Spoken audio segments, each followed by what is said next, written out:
رابطے پہ جا رہا ہے، اس کے علاوہ ریڈیو پر اور انٹرنیٹ پر بھی یہ پروگرام آپ دیکھ رہے ہیں، پاکستان میں بھی اور بیرون ملک پاکستانی جو ہیں وہ پوری دنیا میں اس پروگرام کو دیکھ رہے ہیں۔ پہلے میں وزیر اعظم پاکستان عمران خان صاحب سے درخواست کروں گا کہ وہ آپ سے بات کریں۔ جی بسم اللہ الرحمن الرحیم، ایاک نعبد و ایاک نستعین۔ کافی دیر ہو گئی تھی میں آپ کے سامنے پیش نہیں ہوا۔ میری کوشش تو یہ تھی کہ تقریباً ہر مہینے 2 مہینے کے بعد میں اسی طرح آپ کے سوالات لوں اور آپ کے سامنے آؤں، اور کئی ایشوز لوگوں کے سامنے آتے ہیں جن کے جواب وہ میرے سے سننا چاہتے ہیں۔ اصولاً تو یہ مجھے پارلیمنٹ کے اندر جواب دینے چاہیے، لیکن بڑی بدقسمتی ہے ہماری کہ پارلیمنٹ میں وہ مجھے بولنے نہیں دیتے، وہ شور مچا دیتے ہیں۔ ایک پورا NRO کا وہاں ایک کراؤڈ بیٹھا ہوا ہے جو کہ NRO اگر نہیں دو گے تو آپ بول نہیں سکتے، تو اس لیے میں وہاں بات نہیں کر سکتا۔ تو اس لیے میں آج آپ کے سامنے ہوں اور میں منتظر ہوں آپ کے سوالات کا۔ میں اس لیے بھی آپ کے سامنے ہوں کہ دیکھیں،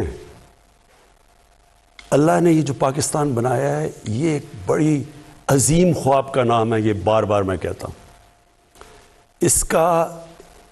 اس کے جو ہمارے نظریاتی لیڈر علامہ اقبال، ان کا یہ خواب تھی کہ ایک ایسی ریاست بنے جو ساری مسلمان دنیا اس ریاست کو دیکھ کے سمجھے کہ اصل میں اسلامی فلاحی ریاست کیا ہوتی ہے۔ میں نے ابھی پچھلے دن مضمون لکھا مدینہ کی ریاست کے اوپر، تو کوئی ہمارے جو مخالف تھے انہوں نے یہ کہا کہ یہ دین کے پیچھے چھپ رہا ہے۔ میں آپ کو یہ واضح کر دوں کہ میری طرح کے آدمی کو پولیٹکس میں آنے کی کوئی ضرورت نہیں تھی۔ اللہ نے مجھے سب کچھ دے دیا تھا جب کرکٹ کے بعد، اور میرے پاس تو سب کچھ تھا، کسی چیز کی کمی نہیں تھی، اور کوئی اور پولیٹیشین اس کو کوئی جانتا نہیں تھا پولیٹکس سے پہلے، کسی کا کوئی نام نہیں تھا۔ تو میں تو آیا اس لیے تھا، اور جو 25 سال پہلے آپ ہمارا نظریہ دیکھیں تحریک انصاف کا، واضح طور پہ ہمارا گول لکھا ہوا ہے، ہمارا منشور، ہمارا نظریہ اسلامی فلاحی ریاست، جو کہ پاکستان کے آبجیکٹو ریزولوشنز میں ہمارے جو پہلے فاؤنڈنگ فادرز تھے انہوں نے آبجیکٹو ریزولوشن میں لکھا تھا اسلامی فلاحی ریاست، اور وہ مدینہ کی ریاست کے اوپر بیس ہے۔ تو لہٰذا یہ تو 25 سال سے میں ایک ہی چیز کہہ رہا ہوں، پیچھے سے اٹھا کے دیکھ لیں کوئی بھی، کہ پہلے دن سے اور جب تک اقتدار ملا میں نے ہمیشہ یہ کہا ہے کہ ہم کوئی ایشین ٹائیگر بنانے نہیں جا رہے، ہم کوئی لاہور کو پیرس بنانے نہیں جا رہے۔ ہم تو اس ملک کو جس وجہ سے یہ ملک بنا تھا، جو ہندوستان کے مسلمانوں نے بھی پاکستان کو ووٹ دی تھی جبکہ پتہ تھا کہ انہوں نے پاکستان کا حصہ نہیں بننا، کیونکہ وہ خواب تھی کہ ہم ایک مثال پیدا کریں گے۔ تو میرا تو ساری سٹرگل ہی وہ ہے۔ ابھی میں آپ کا سوالات کا منتظر ہوں، لیکن یہ میرا ایمان ہے کہ جب تک جس مقصد کے لیے قوم بنی تھی ہم اس مقصد کے اوپر نہیں چلیں گے، ہم کامیاب نہیں ہو سکتے۔ جی گزارش آپ سے یہ ہے کہ آپ جب کال کریں اپنی بات کو مختصر رکھیے تاکہ زیادہ سے زیادہ ہم کالرز کو پروگرام میں شامل کر سکیں۔ ہمارے ساتھ پروگرام کے پہلے کالر، جی السلام علیکم۔ وعلیکم السلام۔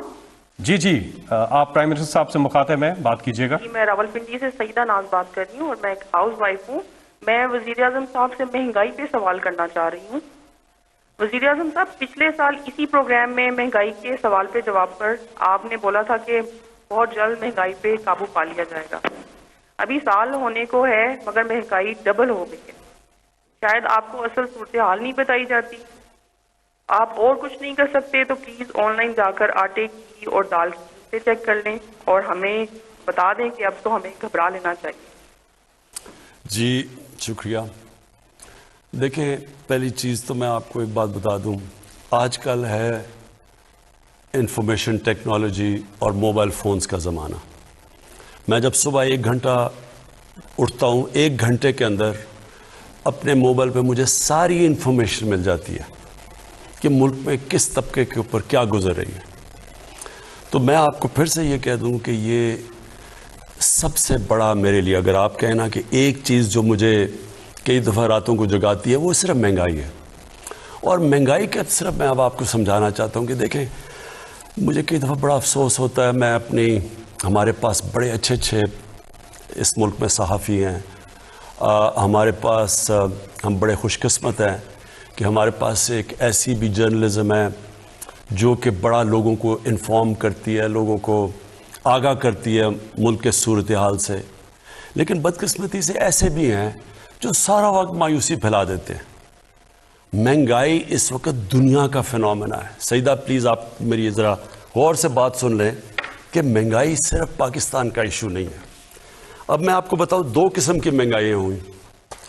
ایک تو جب ہمیں حکومت ملی تو کیونکہ ہمارا ہم جو دنیا کو ایکسپورٹ کر رہے تھے اور جو دنیا سے چیزیں خرید رہے تھے، اس میں اتنا بڑا خسارہ تھا کہ پاکستان کی تاریخ میں سب سے بڑا، جس کو کرنٹ اکاؤنٹ ڈیفیسٹ کہتے ہیں، وہ ہمیں ملا تقریباً $20 ارب کا. اس کا مطلب کیا ہوا کہ سارا پریشر روپے پہ پڑ گیا کیونکہ ڈالر کم ہو گئے. ڈالر کی آخر میں قیمت اوپر جانی تھی. ہمارے پاس ڈالرز ہی نہیں تھے کہ ہم مارکیٹ میں پھینک کے وہ ڈالر کی قیمت نیچے رکھتے. تو جب ہمارے اوپر سارا بوجھ پڑا تو روپیہ جب روپیہ گرتا ہے تو جو چیزیں ہم امپورٹ کرتے ہیں مہنگی ہو جاتی ہیں. تو پہلا تو لہر مہنگائی کی تب آئی جب روپیہ نیچے گیا اور اپنے لیول پہ پہنچا. تو ایک تو اس کی مہنگائی آئی اس کی وجہ سے. یہ دوسرا یہ مہنگائی کا جو آپ آج بات کر رہے ہیں نا کہ سال پہلے اور اب میں کیا فرق ہے، میں ذرا آپ کو صرف بتانا چاہتا ہوں کہ یہ اب ایک کرونا کی وجہ سے دنیا کے اندر جو سپلائی شارٹیجز ہوئی، یہ اب اس کی لہر آئی ہوئی ہے. اور اس میں پاکستان اکیلا نہیں ہے ملوث اس مہنگائی میں. آپ کو یہ پتا ہونا چاہیے کہ ہمارے سے وہ ملک، امیر ترین ملک یعنی برطانیہ کی 50، اس کی صرف 6 کروڑ آبادی ہے، ہماری 22 کروڑ ہے. ان کا جو سالانہ آمدنی ہے، جو GDP کہتے ہیں، وہ تقریباً 50 گنا ہے پاکستان سے زیادہ. اب ان کی امریکہ کی میں اس لیے مثال دیتا ہوں کہ ہم نے کووڈ کے دوران جو سب سے زیادہ پیسہ خرچ کیا عوام کی بھلائی کے لیے، مدد کرنے کے لیے، وہ $8 ارب تھا. امریکہ اب تک $6,000 ارب خرچ کر چکا ہے. تو پہلے ذرا دیکھ لیں کہ ہماری حالات کیا ہیں، ان کے کیا ہیں. اب میں صرف آپ کو یہ بتانا چاہتا ہوں کہ ان ملکوں کے اندر کیا گزر رہی ہے. پہلے یہ ورلڈ فوڈ پرائسز، یہ اس وقت دنیا میں 10 سال سب سے زیادہ مہنگائی ہے.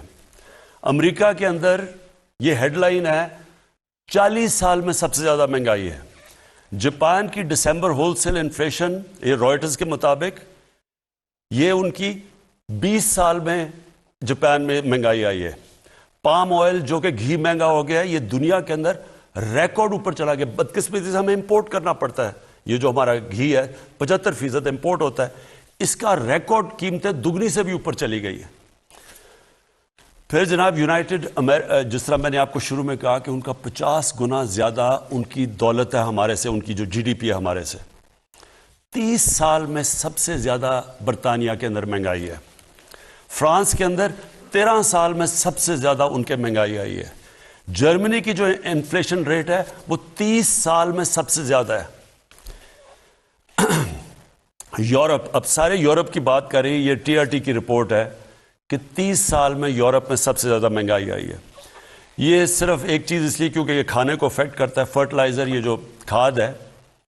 اس وقت دنیا میں وہ خوف یہ آ گیا کہ کھاد کی کیونکہ کمی ہوئی ہے دنیا میں، اور کیونکہ گیس کم ہو گئی ہے، گیس کی قیمتیں اوپر چلی گئی ہیں، گیس سے کھاد بنتی ہے، کھاد کی کمی ہو گئی ہے. یہ بلومبرگ کہہ رہا ہے، جو کہ وہ جو میگزین دنیا میں، ساری دنیا میں اکانومیز کے اوپر لکھتی ہے، وہ بلومبرگ کہہ رہا ہے کہ یہ جو گیس کرائسس ہے اس سے آگے کھانے کا بھی کرائسس، یعنی آگے وہ کہہ رہا ہے کیونکہ کھاد کم استعمال ہوئی اور دنیا میں کم ہے تو اس سے کھانا بھی افیکٹ ہوگا.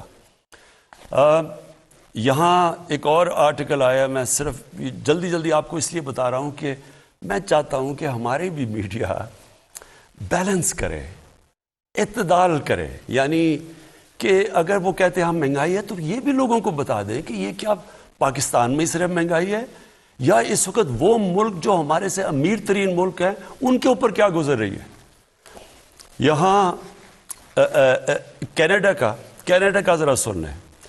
کینیڈا کے 40% لوگ آگے سے ان کو فکر پڑی ہوئی ہے کہ وہ کھانے کے اوپر ان کے پاس وہ پیسہ نہیں ہوگا وہ کھانے کی خوراک لینے کا، کیونکہ مہنگائی کی وجہ سے. اب کینیڈا میں یہاں سے لوگ کروڑوں روپیہ خرچ کرتے ہیں کینیڈا کی سٹیزن شپ لینے میں، کیونکہ وہاں خوشحال ہیں. ادھر کے اندر مسئلہ آیا ہوا ہے. تو میں صرف یہ آپ کو یہ کہنا چاہتا ہوں کہ دیکھیں، پہلے تو ایک سمجھ جائیں کہ جو کرونا ہے، جو کرونا کی پینڈیمک ہے، یہ ایک صدی میں 100 سال میں اتنا بڑا کرائسس آیا ہے دنیا کا. یہ اس میں ساری دنیا متاثر ہوئی ہے، ساری دنیا میں غربت بڑھی ہے. امریکہ کے اندر جو جس طرح 6 ہزار ارب ڈالر خرچ کیا انہوں نے کرونا کے ایفیکٹس دور کرنے کے لیے، وہاں لائنیں لگی ہوئی ہیں لوگوں کی کھانے کی چیزیں لینے کے لیے. تو دیکھیں ہم اس کا حصہ ہیں. جو چیز ہم امپورٹ کرتے ہیں وہ افیکٹ ہو گیا. تیل کی قیمت دگنی ہو گئی ہے، بلکہ میں دیکھ رہا تھا کہ وہ شاید اور اوپر چلی جائے. تو اس کا امپیکٹ پڑتا ہے ساری سوسائٹی پہ. بجلی پہ پڑتا ہے، تیل مہنگا ہوتا ہے، ٹرانسپورٹ پہ پڑتا ہے، مہنگائی ہوتی ہے. اور پھر اب میں آپ کو ایک اور، کیونکہ مہنگائی بہت بڑا سبجیکٹ ہے، اس کے اوپر میں صرف 2 منٹ اور آپ کے لینا چاہتا ہوں. پاکستان کے اندر سب سے زیادہ جو مہنگائی کا امپیکٹ کون سے طبقے کو ہوا ہے؟ تنخواہ دار طبقے کو. تنخواہ دار طبقہ بدقسمتی سے جن کی سیلریز ہیں، جیسے جیسے مہنگائی ہوئی ہے یہ متاثر ہوا. لیکن میں آپ کو دوسری طرف یہ بتا دوں کہ کیونکہ پاکستان کے اندر اس وقت اللہ کا کرم ہے کہ ہماری گروتھ ریٹ بڑی ہے، اس کے اوپر میں بعد میں بات کروں گا. ہماری انڈسٹری کیونکہ سب سے زیادہ پرفارم کر رہی ہے، مزدوروں کے حالات بہتر ہوئے ہیں. کسانوں کا سب سے جو آدھی آبادی ہماری دیہات میں رہتی ہے، کبھی کسانوں کے پاس اتنا پیسہ نہیں آیا. ان کی جو انکم ہے ہم دیکھ 73% ان کی انکم کے اندر ان کی آمدنی میں اضافہ ہوا ہے. کیونکہ جو 4 بڑی فصلیں ہیں وہ ریکارڈ ہوئی ہیں، ان کو قیمت بھی ریکارڈ ملی ہے. تو وہ جو پیسہ گیا ہے جو دیہات کے اندر، وہ 1400 ارب روپیہ گیا ہے مزید اضافی. اس کی وجہ سے وہاں اتنا برے حالات نہیں ہیں. مزدوروں کے ٹیکسٹائل کے لیبر نہیں ملتی، اسکلڈ لیبر نہیں مل رہی. ان کی تنخواہیں 40 سے 60% بڑھ گئی ہیں. کارپوریٹ پروفٹس ریکارڈ ہیں. اس وقت کنسٹرکشن کے اندر جو بوم آئی ہے، جو کنسٹرکشن کے اندر اس کے اندر کئی جگہ مزدور نہیں مل رہے، ان کی بھی تنخواہیں اوپر گئی ہیں. صرف جو مجھے افسوس سے کہنا پڑتا ہے اور جو ہم نے ابھی ٹھیک کرنا ہے وہ ہے ہمارا تنخواہ دار طبقہ. ان کو اس وقت مشکل میں ہے. اور میں آپ کو یہ آخر میں یہ کہہ دوں کہ ہماری اب پوری کوشش ہے، جیسے جیسے ہماری اللہ کا شکر ہے ٹیکس کلیکشن بڑھتی جا رہی ہے، ہماری پوری کوشش ہے کہ ہم جیسے جیسے پیسے بڑھیں اپنے احساس راشن کے اندر بھی اضافہ کریں، اس طبقے کو جو تنخواہ دار ہے اس کی مدد کرنے کے لیے. اور انشاءاللہ جو ہماری لوور مڈل کلاس ہے، جو سرکاری نوکر بھی ہیں، ان کی بھی مدد کریں. اس کے لیے تھوڑا آپ کو صبر چاہیے ہوگا. لیکن میں پھر سے یہ کہتا ہوں کہ یہ صرف پاکستان کا مسئلہ نہیں ہے. اس وقت اگر دنیا میں اٹھا کے دیکھیں، ہر جگہ یہ مسئلہ آیا ہوا ہے مہنگائی کا. سب نے مل کے، جو لوگ کہتے ہیں نا جی کہ پاکستان کی گورنمنٹ بڑی نااہل ہے، ہمیں تو یہ کہا نا نااہل ہے. اکانومسٹ میگزین جو کہ دنیا کی ریپیوٹڈ میگزین ہے، اس کے اندر 3 سال میں انہوں نے جو دنیا میں دیکھا کہ کون سی حکومتوں نے سب سے بہتر کرونا کا مقابلہ کیا، مطلب اپنی اکانومی بچا دی اور اپنے لوگوں کو بچایا، ان ٹاپ 3 دفعہ پاکستان کا نام ہے. یعنی 3 سالوں میں یا نمبر 1 پہ تھا یا نمبر 2 نمبر 3 پہ. یہ دنیا کی انہوں نے ریکارڈ. تو ایک گورنمنٹ اس کرائسس سے بھی نکل گئی. پھر یہ مسئلہ ہے اور اس سے بھی نکل جائے گی جو مہنگائی کا. جو ہیلتھ کارڈ پہ میں آپ کو کہوں، دیکھیں ہیلتھ کارڈ یہ میرا انیشیٹو تھا. میں اب سے نہیں، کیونکہ شوکت خانم جب میں نے بنایا تو میرا یہ مقصد تھا کہ کینسر سب سے مہنگا علاج ہے. تو اگر میری طرح کے لوگ جب اس وقت آج سے تقریباً 35 سال پہلے جب میری والدہ کو کینسر ہوئی تو تب تو ہاسپٹل نہیں تھا. تو میں نے سوچا کہ میری فیملی کے لیے اتنا مشکل ہے. میں تو اپنی والدہ کو باہر بھی گیا علاج کروانے, تو عام آدمی کا کیا بنتا ہے, کیونکہ بہت مہنگا علاج ہے. تب سے میں نے شوکت خانم کا سوچا, جو آج اللہ کا کرم ہے, یہ 2 ہاسپٹل جو بن گئے, تیسرا بننے جا رہا ہے. یہ دنیا میں واحد ہے پرائیویٹ کینسر ہاسپٹلز ہیں جس میں 70% مریضوں کا مفت علاج ہوتا ہے. اور تبھی میں نے سوچا تھا کہ اللہ نے کبھی موقع دیا تو اس ملک میں جو سب سے بڑی نعمت ہے وہ ایک عام آدمی, ایک عام گھر میں جب بیماری ہو اور پیسے نہ ہوں, یہ ایک گھر کے اندر سب سے بڑا عذاب آ جاتا ہے. وہ ساری چیزیں بیچ دیتے ہیں, وہ قرضوں میں چلے جاتے ہیں, صرف کہ اب کون دیکھ رہا ہے, میری ماں یا میرا باپ بیمار ہے یا میرے بچے بیمار ہیں. وہ سب کچھ لوگ داؤ پہ لگا دیتے ہیں صرف ان کا علاج کروانے کے لیے. تو تب سے میں نے سوچا تھا ہیلتھ انشورنس کا, کہ ہر گھر کے پاس 10 لاکھ روپیہ ہو, کسی بھی ہسپتال میں جا کے علاج, گورنمنٹ میں نہیں, کسی بھی ہسپتال میں جا کے اپنا علاج کروا سکے. اور یہ بڑا رسک ہے, بڑا. پنجاب نے صرف 400 ارب روپیہ اس پہ لگایا ہے. کبھی اس ملک کی تاریخ میں کسی نے سوچا ہے کہ سوشل ویلفیئر کے لیے اتنا زیادہ پیسہ لگاؤ؟ کبھی کسی نے سوچا, کبھی ذہن میں بھی کسی کے آیا؟ یہاں تو وہ لوگ بیٹھے ہوئے ہیں جو ٹیسٹ کروانے کے لیے لندن چلے جاتے ہیں, سارے ان کے علاج اور ان کے رشتہ داروں کے باہر ہوتے ہیں. ان کو کیا پتا چلے کہ عام آدمی کے اوپر کیا گزرتی ہے؟ تو یہ صرف ہیلتھ کارڈ نہیں ہے, یہ ایک ہیلتھ سسٹم ہے. اس سے کیا ہوگا؟ ہوتا کیا, صرف بڑے شہروں کے اندر پرائیویٹ ہاسپٹلز بھی ہیں اور ڈویژن ہیڈ کوارٹرز پہ جا کے گورنمنٹ ہاسپٹل بھی تھوڑا بہت علاج کرتے ہیں.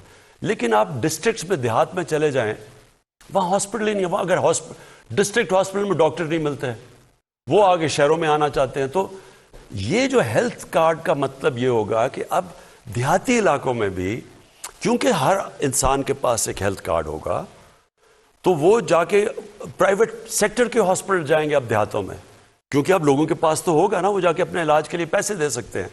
تو انشاءاللہ یہ صرف ہیلتھ کارڈ ہی نہیں ہے, اور یہ پاکستان کی تاریخ کا سب سے بڑا سوشل ویلفیئر کا پروگرام ہے جو ہمیں فلاحی ریاست کی طرف لے کے جا رہا ہے. لیکن یہ ہیلتھ سسٹم بھی ہے.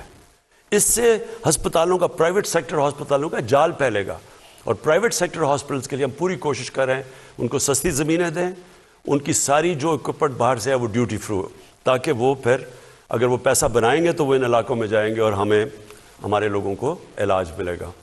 جی, خیبر پختونخوا کے بعد اب پنجاب پورے کو بھی ہیلتھ کارڈ دیا جا رہا ہے, اور لاہور ڈویژن سے آپ کا تعلق ہے, راولپنڈی ڈویژن سے تعلق ہے, تو آپ ابھی 8500 پہ اپنا شناختی کارڈ نمبر بھیجیں اور آپ کو جوابی SMS آئے گا. اس کے بعد ڈیرہ غازی خان, سہیوال, فیصل آباد, ملتان, بہاولپور, گجرانوالہ, اور اس کے بعد پھر سرگودا. مارچ کے آخر تک پورا پنجاب کمپلیٹ ہو گیا.